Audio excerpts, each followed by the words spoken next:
आज के दिन यदि इन्वेस्टमेंट एवेन्यूज़ की बातें करें तो हमें लगता है कि म्यूचुअल फंड एक ऐसा एवेन्यूज है जो काफ़ी पॉपुलर है और जिसकी पहुंच आम लोगों तक हो गई है।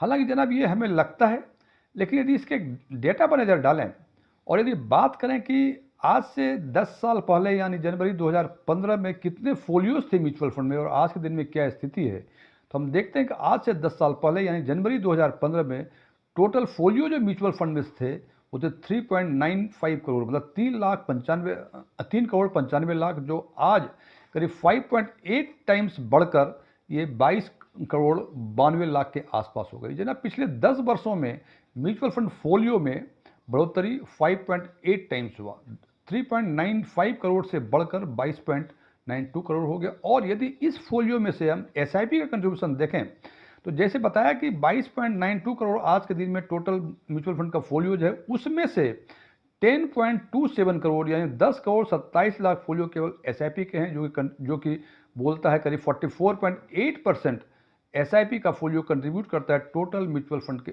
फोलियोज में। इससे ये तो हमें समझ में आता है, एक तो म्यूचुअल फंड में जो बढ़ोतरी हुई वो करीब 6%, 5.8 टाइम्स बढ़ोतरी हुई, और उस बढ़ोतरी में से जो कंट्रीब्यूशन एसआईपी का है वो करीब 44.8% है।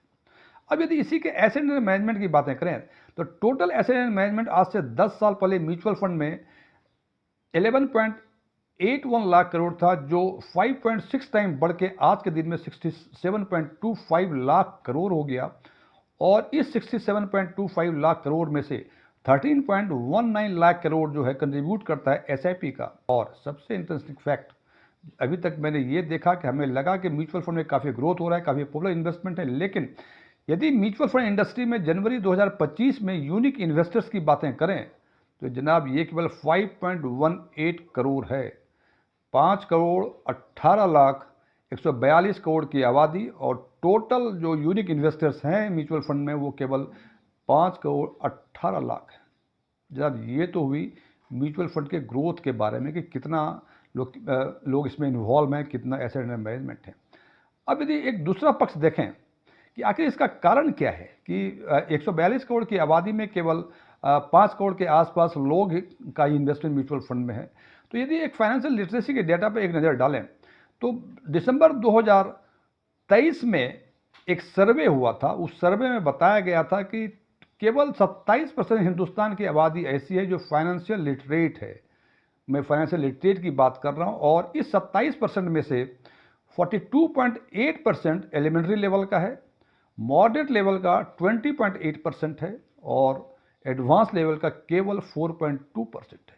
यदि हम मॉडरेट लेवल की बातें करें और इसको कंप्यूट करें तो हमें लगता है कि आज के दिन में 142 करोड़ की आबादी में करीब करीब 8 करोड़ ही ऐसे लोग हैं जो मॉडरेट लेवल के फाइनेंशियल लिटरेट हैं, जो मॉडरेट लेवल पर फाइनेंशियल लिटरेट हैं। अब बताइए जनाब 142 करोड़ की आबादी, 8 करोड़ फाइनेंशियल लिटरेट पर्सन।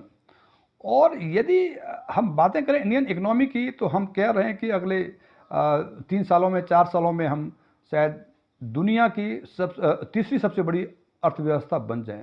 तो दोनों फिगर्स मिसमैच कर रहे हैं कि अगले 3-4 सालों में हम सोच रहे हैं कि शायद हम थर्ड लार्जेस्ट इकोनॉमी वर्ल्ड की बन जाएं, और यदि बातें करें फाइनेंशियल लिटरेट आदमी की, वो केवल आज के दिन में 8 करोड़ है 142 करोड़ में से।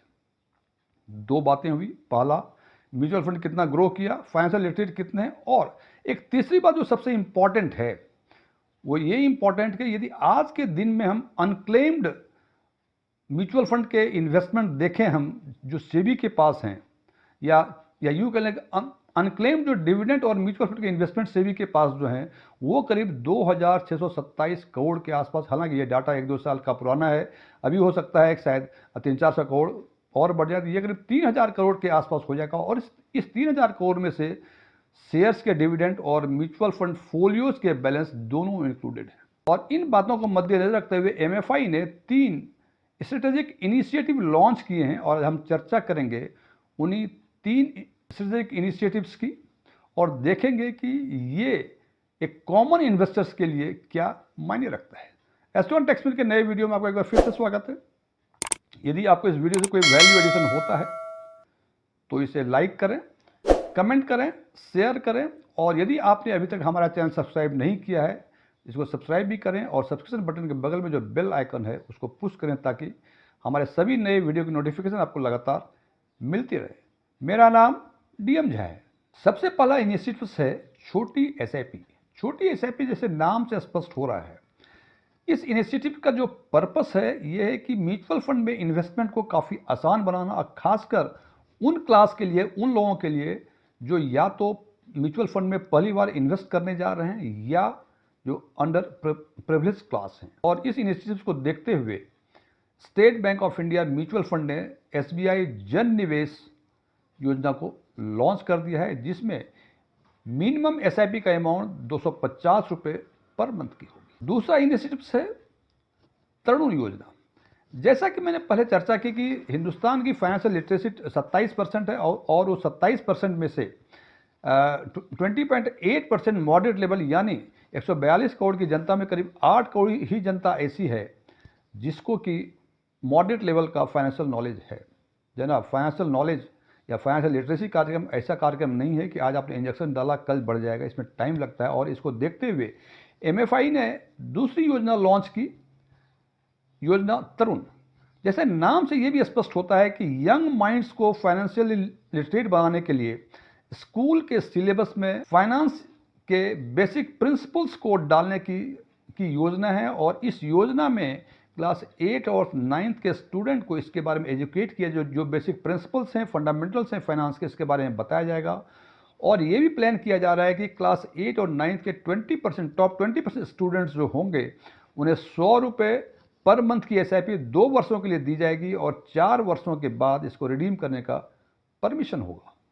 जैसा कि आप जानते हैं कि आज से 15-20 साल पहले नहीं आधार इतना पॉपुलर था, नहीं पैन इतना पॉपुलर था, ना लोगों के पास रजिस्टर्ड ईमेल आईडी हुआ करते थे, बहुत सारी समस्याएं हुआ करती थी और उस समय म्यूचुअल फंड में इन्वेस्टमेंट हुआ करते थे। इससे एक समस्याएं ये हो गई कि वैसे इन्वेस्टर्स या तो जिनकी मृत्यु हो गई है या जो अपना इन्वेस्टमेंट भूल गए हैं, उनको अपना इन्वेस्टमेंट म्यूचुअल फंड में लोकेट करना काफ़ी प्रॉब्लम हो गया है। और वो फोलियो जिसमें 10 वर्षों तक कोई ट्रांजैक्शंस, फाइनेंशियल या नॉन फाइनेंशियल ट्रांजैक्शंस नहीं होते हैं, उस फोलियो को से भी या यूँ कहें एमएफआई जो है इनएक्टिव फोलियो में डाल देता है।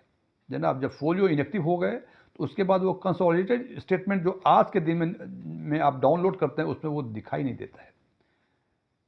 इससे समस्या ये हो रही है कि जो जीवित इन्वेस्टर्स हैं उनको भी अपने म्यूचुअल फंड के, पुराने म्यूचुअल फंड इन्वेस्टमेंट के बारे में पता नहीं चल रहा है। और या खुदा ना खास्ते यदि उनकी मृत्यु हो गई, जो उनको लीगल ईयर्स हैं उनको ही पता नहीं है कि उनके जो होल्डर्स थे उनका कहाँ इन्वेस्टमेंट था और कैसे उसको हम विड्रॉ कर सके।